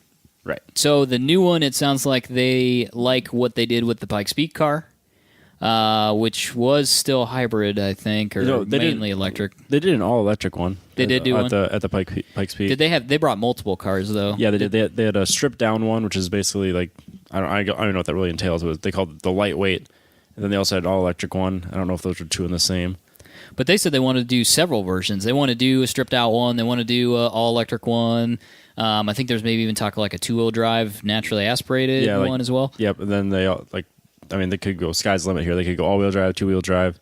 Again, it could be like the Vipers where you have a million options where you just go on the website and go, I'll just pick and choose what I want to make work, and we can make it happen. So I think it'll make the NSX more interesting. Yep. 'Cause it's not- They also said convertible. They threw that out there, which I'm cautiously optimistic about. I think so too. That car might look good in a drop top. To me, it kind of reminds me of a R8. Yeah. Not and obviously, if you put them side by side, I'm not going to say they look the same. But I think in the same respect that an R8 looks good with a convertible, I think so with the NSX. The R8 does look really good as a convertible. I like the Spider. And I'm not a convertible guy. No, So. neither am I. Not at all. Never have been. So yeah, good for Honda or Acura or whoever this is. Did you guys see the race car? No, I didn't see the rest. I have not. Did you see it? They have a GT3 spec one that they're replacing the Acura TL that never existed.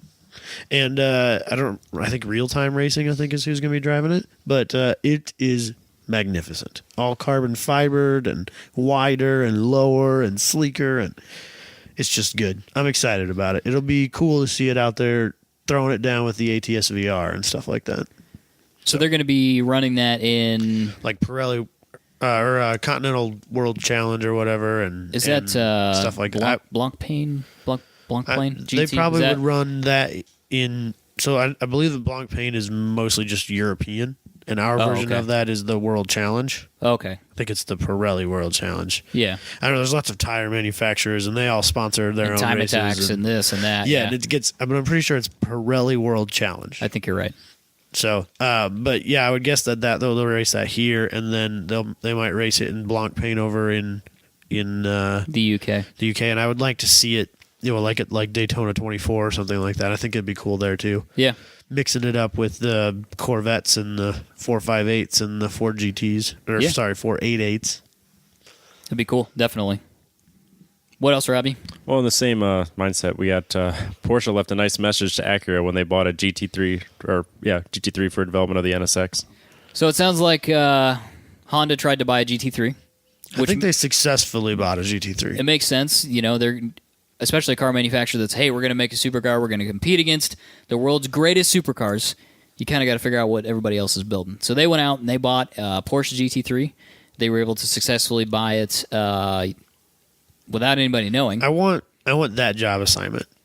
We're going to write you a check, and you're going to go down there and buy it as yourself, because otherwise they're not going to sell it to us.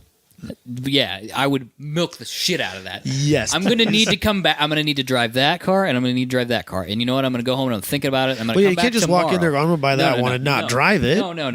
No Two one's going to believe flags. you. Right. You don't just walk in and buy a Porsche. No, you got to drive every Porsche, a variation of each one. Cars you have no business looking at or buying, you need to drive those. You're going to drive a Cayenne. Well, frankly, this is for this is for R&D purposes. You probably should drive all of the Porsches. Yeah. Because you can report back. Yeah. Specifically, they bought this one for steering.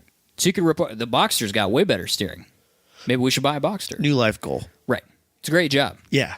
So they got one bought. They had to bring it in for service or warranty or something like that, and Porsche figured it out. I don't know how they would have figured it out, but I'm not sure either. They didn't really elaborate on how they figured it out, but Porsche was like, "Wait a second, this is owned by Honda. Yeah, we're gonna fuck with their car." I don't know. Did they check the glove box registry like Honda?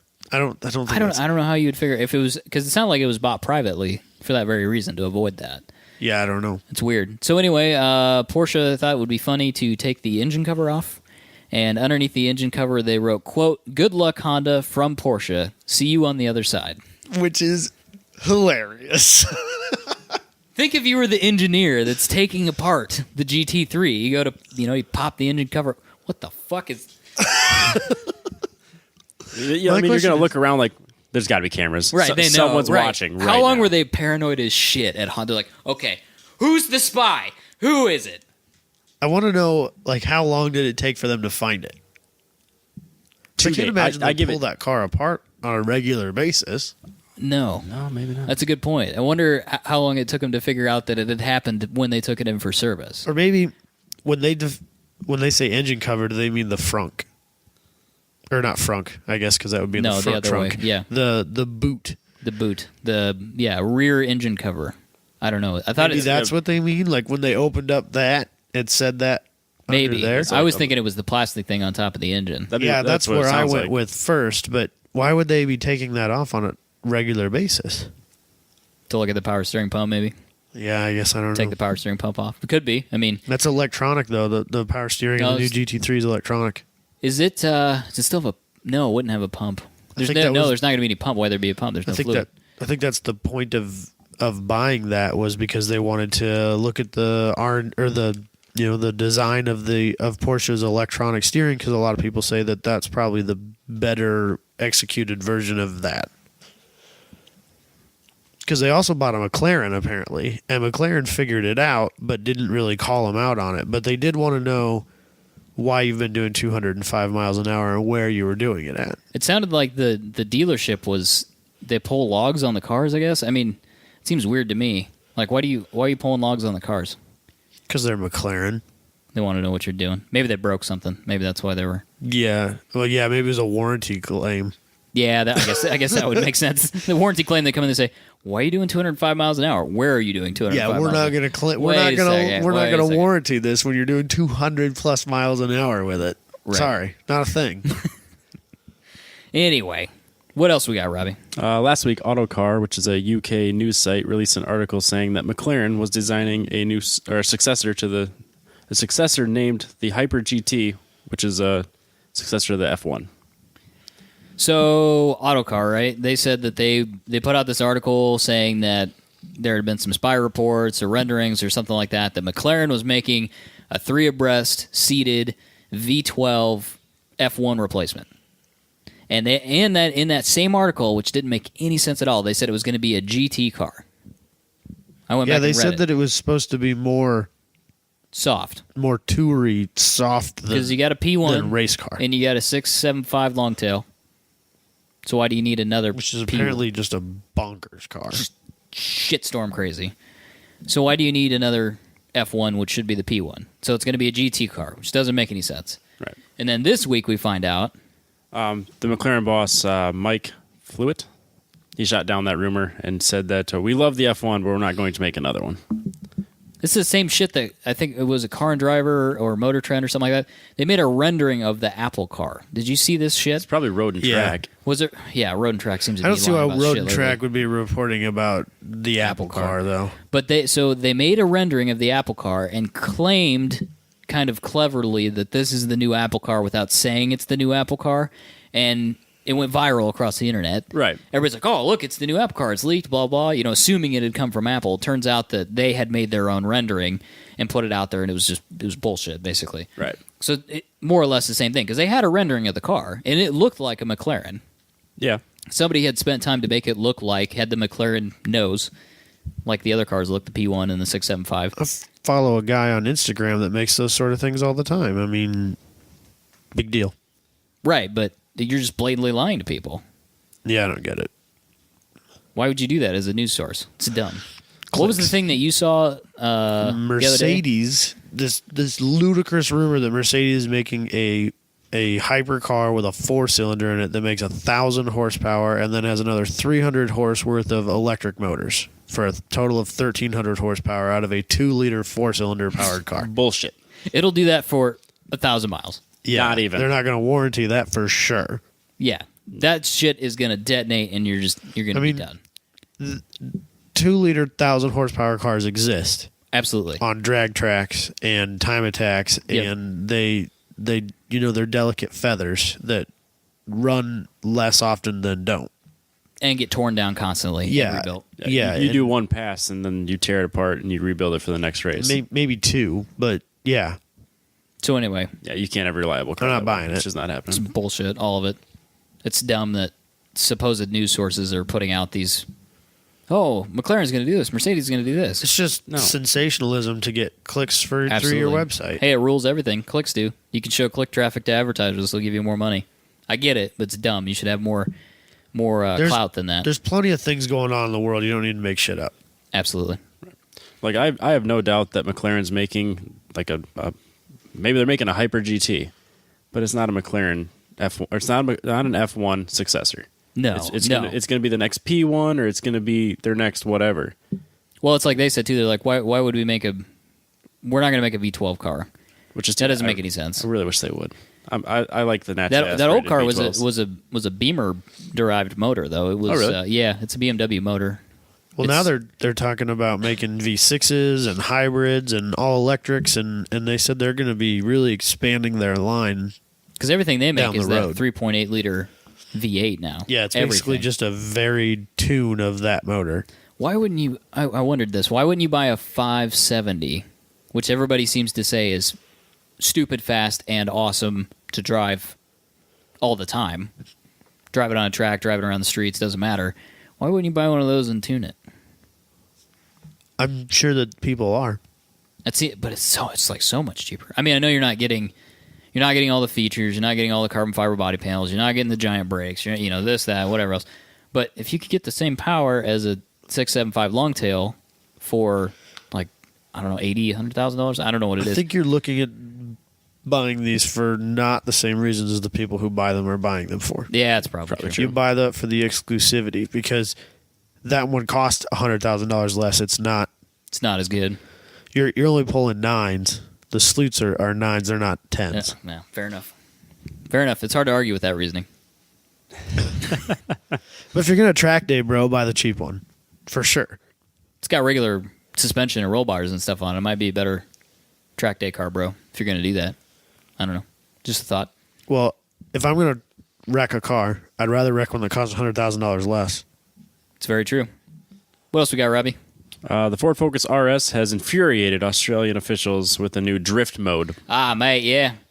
Did you watch the news when they talked about the car? I did not. I've seen them post news articles, not about this car in particular, but when they talk about the hooligan law. Right.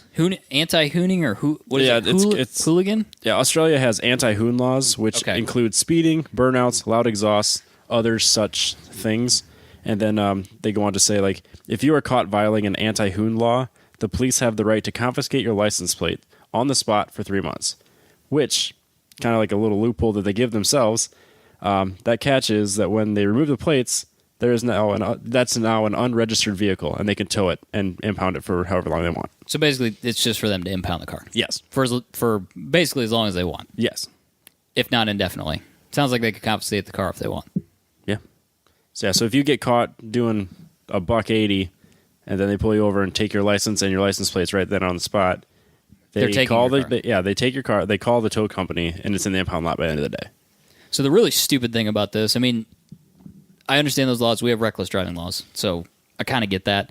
But if you watch the news story where they reported this stupid hoon button on the Ford Focus RS, basically they said it's a button that if you press it will just automatically make the car go sideways. That's not how that works. Like it just you push the button, the car goes sideways. Just like all of a sudden it's on ice. Right. There's no other driver input. It's just button, sideways, crash, killed many, many, many people.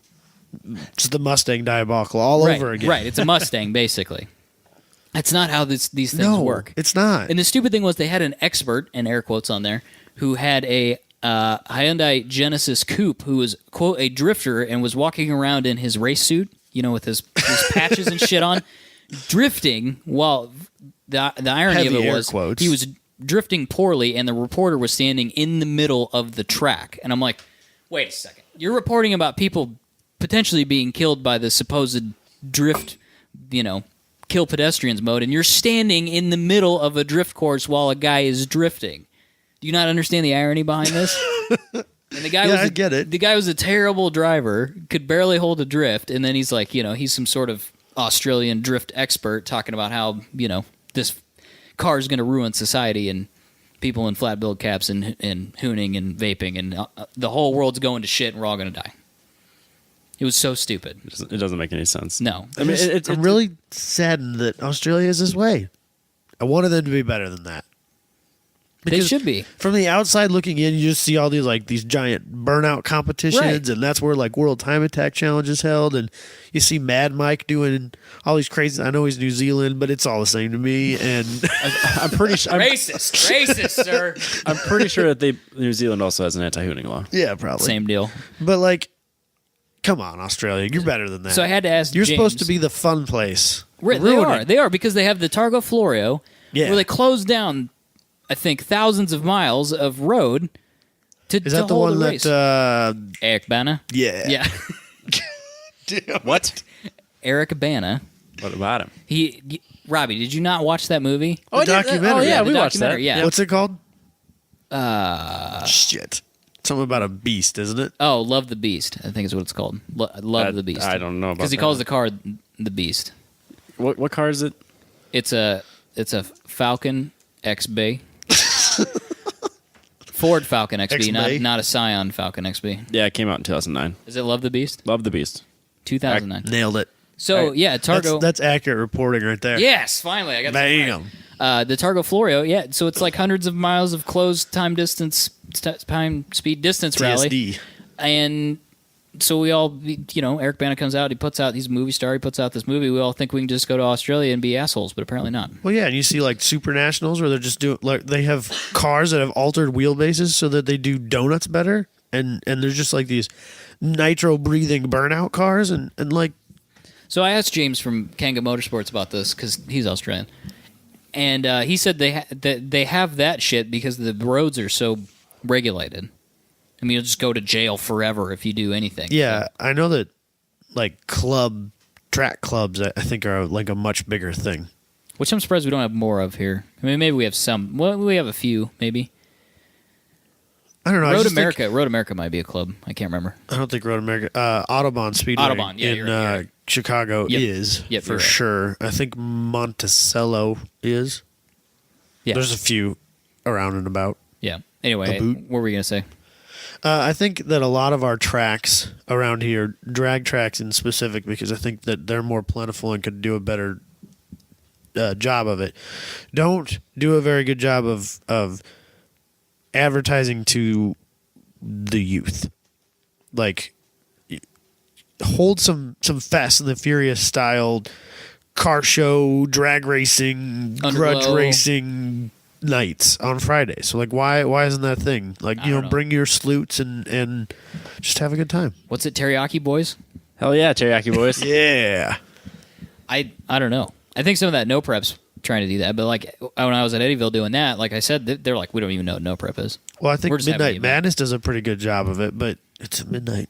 And I know it's for the kids, and I'm old, but it's really late. Adam, this is the market you're talking about. This I appeals know, to them, but I don't think any of them know about it.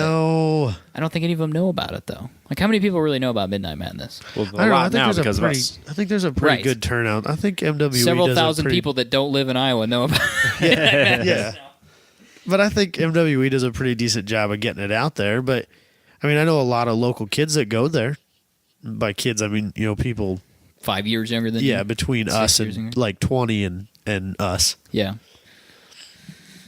You're right. A couple last thoughts on that. I just think it's ridiculous that they're making such a big deal out of the RS having a drift mode. I mean, it costs like $40,000. Do you have any idea what you could do for $40,000 in a 50. drift car? Well, yeah, like I'm like The on sticker is well, 50. eBay used $40K all day long. An RS. RS right now. There's an RS on eBay? There's like 4 or 5. I looked. What? I'm not kidding. They all like minimum $40,000. Oh, man, I thought people weren't able to take delivery of those. They're having people that couldn't get them. That blows my mind because I thought sticker on it was like 52. No, it's like 37, but they were jacking them up. Because Matt Farah said that he got his for like 40, I think, maybe a little over 40, and they didn't jack his up because he had ordered it, Because he's Matt Farah. and he's Matt Farah, and he put out like 15 YouTube videos about it and talked about the dealership about 67,000 times. So yeah, they didn't jack up the price, but it was also an ordered car that got canceled, and he also had an order, and so it probably worked out for He the was supposed to dealership. get allocation number 1.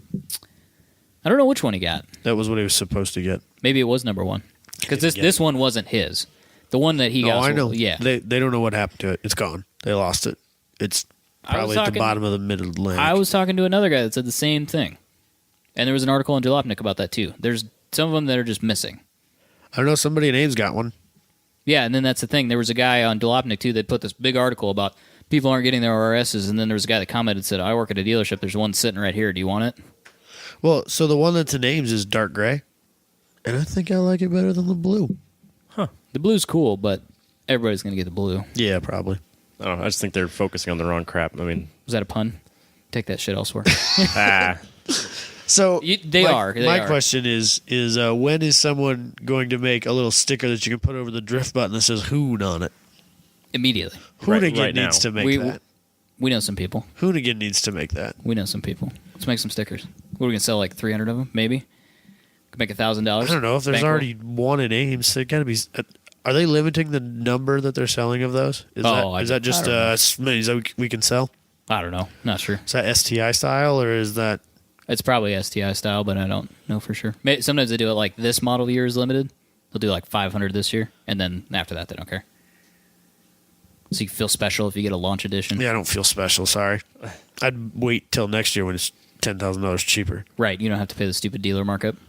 Or it's a launch edition. It's an extra $5,000. Right. The dumb options package that you don't want. Because you put a badge on the back that says launch edition. Right. Now all of them have sync and massage seats and sunroof and all that extra nonsense you don't want. Rotating headlights. Sounds heavy and slow. Yes, it does. Anyway. Well, I figured that Ford would just kind of brush it under the rug and say, whatever, you worry about it, but it's not going to be a big deal. Then I realized that this comes a year after the Ford Mustang line lock button was discontinued on all of the Australian models. They got rid of it on the Australian models? It's illegal in Australia. Yeah, so any Mustang in Australia doesn't have the line lock button. Well, which is something I didn't know existed they might get until rid of it, recently. Yep, so I assume all the RSs in Australia are now going to have that button taken away or never be there. That's dumb. It's really dumb.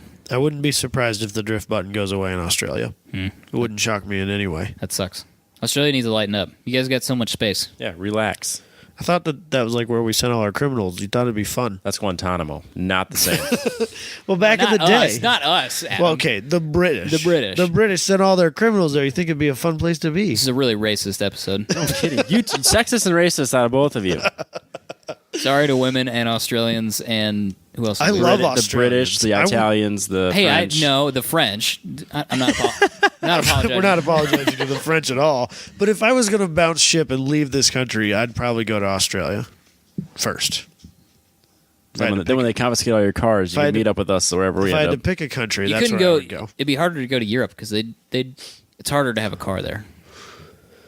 I can get a Canada's GTI. cold. Canada's cold. I can get a GDI. Mate? Yeah. Mate? You Japan? get killed No. in Rio. Couldn't go to Japan. Oh, God. You couldn't pay me to go to Can't go to Brazil. You'll die. You get kidnapped like Bernie's mother-in-law. Can't go to Mexico No. for reasons. Because Donald Trump won't let you come back. Dubai? You What about Dubai? about like South Africa? It seems like it's quite the hopping place. I think that There's weird laws. I don't know if they do or not. I think there is. Like, very sexist laws. Well, Like, we're okay as men, but I think it's like a weird culture. We're down a weird path. They- We're down a weird path. I don't know where we would go. Maybe Australia. we don't have a choice. We just have to deal with it. Do track day things all the time. What else we got? Lastly, farmers are demanding the right to work on their own tractors. And As they should. damn right. This is something I didn't know was a problem. Well, due to the 1998 Digital Millennium Copyright Act, the DMCA, it is illegal for an unauthorized mechanic to work on tractors such as John Deere's. It's illegal. Well, It was- there was a discussion last year Yep. about it potentially being illegal for us or whomever to work on your own car. Yes. Supposedly because of the DMCA, the manufacturer or the programmer, which would be the same thing in this case, own the code, and therefore they lease it to you, and therefore you should not be allowed to make changes to your copy of the code. Which is ridiculous. Which doesn't make sense No, anyway. because I'm not selling my code. unless you're going into the ECU to change things, you're not really changing the code. But you're not changing the software. 'Cause we know that's what multiple it's people that do that. right. Well, you swap out there's ECUs. two things there, because you're saying if you're just diagnosing something, which I think is where you're going, you're not changing anything. No. You're just looking at stuff. Right. But they're saying that's illegal too, according to the farmers. Or John Deere is trying to make a case that farmers should not be able to even diagnose their own equipment. Right, and then they keep focusing like when they say can't work on your tractors in general. Like they're like saying you can't change a tire. Like that's what the way it reads is you can't change a tire, you can't do anything. But I think what they should be more specific on is this should imply mostly to like the electronics and like the ECU, Sure. anything that's computer controlled. But at the same time, it's just super weird. And then it's weird that I guess it kind of shows where John Deere's at when they say that owning a tractor doesn't really mean the ownership doesn't mean the exact same thing as you would think it would mean. You don't actually own a good. You're purchasing the implied license for the life of the vehicle to operate the vehicle. Stupid. You're not. the fuck you're does not that mean? leasing the vehicle. No, you paid $200,000 Right. to take this big ass tractor. First day with the mic, Adam. Oh, I just We about have- broke my teeth For out. people who don't know, we have mic stands, and they're on booms. Oh, that hurt. Like we're professionals, right? Adam swings his away Because I heavy breathe. because he I'm breathes Darth heavy, and Vader. he's got really bad allergies. So he swung his away. Well, he heard something he wanted to say just now. Swung the mic at his face, and it came at such a velocity that it hit him in the tooth. Ugh. I don't know. It's such a. Now I got a fat lip, so that'll be good. I can't believe that they even think that that's how people perceive owning a tractor. Like, In what? Yeah, in what Are universe you are you living keeping in? track of my ownership of this for the next 200 years, or No. what? No. Sorry. I thought that the Supreme Court attorney Mark Wilson pointed out perfectly. He goes, when I buy a book, I own the physical book, and I can do whatever I want to it. Short of republishing the content, I can give the book away. I can set it on fire. I can write in the margins. I can do whatever the fuck I want to it. But I hope as he long- said this in front of Congress. He didn't swear. Book burning gets a little weird. But yeah, he's like, why can't we do this with software? If we're not selling it, why can't we change it? If we want to treat it just like copyright laws with the book, why can't you change it as long as you're not selling it for profit? So as much devil's advocate as I can play, I could understand if John Deere said you took a base code of ours and modified it and sold it to other people. So you took our intellectual property, slightly changed it, and then resold it. I could see them being potentially upset about that and maybe having a case, which people do when they tune cars. Yeah, Sometimes, not all the time. They Right. take a base code and they change it. Not all the time, but sometimes. right. I could see that case being made. But how in the hell could you justify any of the rest of the stuff they're trying to claim with the DMCA? Right, and what farmer is going into his tractor and changing the ECU codes? None of them. None of They just them. want to see if there's an issue, like if they've got because I'm sure tractors, I don't know. Stuff breaks. You're Are in the they field. like OBD2 Yeah, or? well, No. I don't think they're that, but it's probably similar. You know, you could probably buy a diagnostic tool for a John Deere. Well, like all these look at new stuff. all these new tractors have like GPS sensing. Like you could like basically autopilot. You get in your field and you push go, Yeah, and yeah, yeah. it'll plant itself basically. I mean, it depends on how much you're willing to spend. Like that's $1 million tractor, but obviously So crazy. that's a lot of computer power inside that tractor. But yeah, I don't understand how tractors are such It's just that bullshit of how complicated can we make it so you have to take it to us to get it serviced. It's just like Mercedes and BMW. It's the Right. same shit. You know. Yeah, Audi. Yeah, we're gonna make a 7-point socket so that you can't change the oil. You know, it's the same thing. I mean, it literally is. as if farmers aren't getting it from both ends. Right? Yeah. Like, oh, let's screw over the heartland of America, the people that make our Yeah. food. Yeah, totally. That have a hard time making a living, and some years it's- just go bankrupt because it didn't rain enough. Yeah, let's target those people. Yeah, well, if it's not John Deere, it's Monsanto or Right, know, whatever. absolutely. It's a little close to home because it's Yeah, where we live, know but- this actually all too well. Right. Although I've never farmed a day in my life. Buy Red Power. Would you say? I'm an international Oh, fan. Get the fuck out of here. I'm an you- international fan, so I'm a Ferguson. Red belongs in the shed. I think we found our new podcast. Oh Tractor. god, tractor. Misinformed Tractor Podcast. I found this gray one. I don't know why it's gray. I like it. It's got an orange stripe. It's fun nice. It's got a big touch screen. It's good stuff. Nice. We could talk to Ag Leader there right down the road. I get to see them drive, or well, pretend like they're driving their Drive it automated from the stuff all the time. outside of the tractor. Those people. No, like they'll have like those little side by sides. They have like a Kubota side by side, and you can see the guy just like sitting in there like with his hands behind his head, and it's just like driving across their open lot they have next to their factory because he's testing. Oh, is he actually in it? Yeah. Damn it. I've seen tractors driving, not been able to see the driver. I just assumed because it was Ag Leader that there was nobody in it and there's just a rogue tractor out in the field. I thought that's what they did. They just sent tractors out there just to do stuff. They're just going rogue. God damn it! Why did you have to go there? This is gonna be a I thing. hate this show. Going rogue. Of course, Robbie takes his opportunity there. We have a shout out last second. We do. This is fun. Isn't it though? Yeah, do you want to do it because you talked to him? I do. Okay. So we have a fan of the week here to wrap things up. That is Derek Jester, who I have affectionately named Redbeard. I hope he's not offended by that. But he has just this He's glorious red beard. And Imagine- You used the word glorious, so that helps. It's glorious. Imagine Derek though; he's super pumped because we're literally sending him a message while we're doing a podcast. As this is being recorded, he's I'm trying so to excited message him. right now, and you just called him Redbeard. Oh, I guarantee you, I'm not the first. I won't be the last, and I bet he's not mad about it because I said it was All right. glorious. What if you are the first and clearly not going to be the last, and he hates you Well, for now it? I'm gonna start a thing. Get a 1-star rating on our Facebook. You just told him how to sabotage. He's going to change it. Nah, because he's already given us a 5-star rating on the iTunes, Man. Anyway. and that's why we're shouting him out because he gave us the best closing line slogan thing we've got. Does anybody remember it? I do. I remember it. I do. Oh, great. God, So- he does have quite the beard. Isn't it quite? It's the huge, beard? man. It is. Have you seen it? Oh, yeah, of course. It's glorious. I hadn't I seen Facebook creep like you wouldn't believe. Oh, dude, Oh. That's my job. for sure. Man, that takes a long time. That's a lot of Yeah, dedication. it's dedication. I'm That's proud of it. Yeah, that's impressive. I'm- There's no way I could do that. My And then patchy beard. he's already tagged us in a bunch of like readers' rides or whatever he just said he called out. just said that he just tore up our Instagram. Sweet. Expect to be reposted, buddy. Thanks, Derek. And I think everyone else should follow suit. Yes. What else we got? Anything else? I think that's all I really. Are we got. going anywhere? I'm going Anytime rogue. soon? Damn it, Robbie! Stick on point here. Are we going? Do we have any events coming up There's a Cars and Coffee. after this comes out? Yep. God damn it.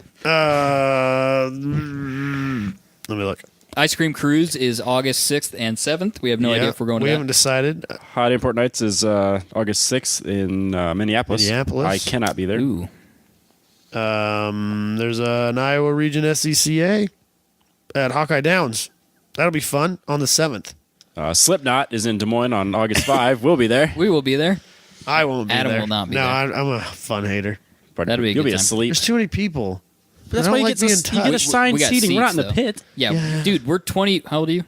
27. 27, 26, 27, basically 27. I'm not going to sit in the mosh pit. Are you kidding me? Or stand in the mosh pit. I don't want to get murdered in the Right, mosh I'm not pit. going to get murdered. I want to be able to breathe for 2 hours. It's going to be Marilyn Manson and Yep. Slipknot. I was front row for Slipknot once in my life.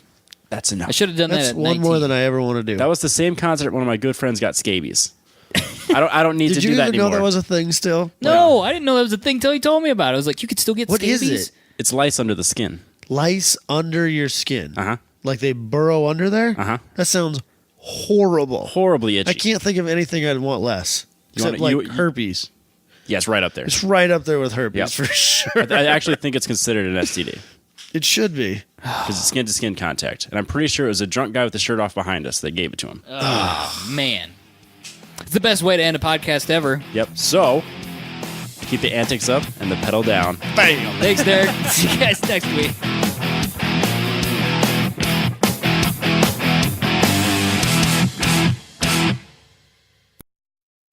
Did you massage him? I'm working on typing it out. Did you caress him gently? Keep Oh, saying yes. Keep saying weird words so he gets tripped up while he's typing. I'm not It doesn't take much. Him. He's typing. He's typing to a God, guest. see, I can't. He is typing to a guest right now. I can't do it. And you're gonna I say can't do it. I penis. can't do it. What Penis, is- what is- penis, la, penis, la, penis, la, penis, la, penis, la, penis, penis, penis, penis. What are you typing? I can't do it with this pressure. I can't deal with it.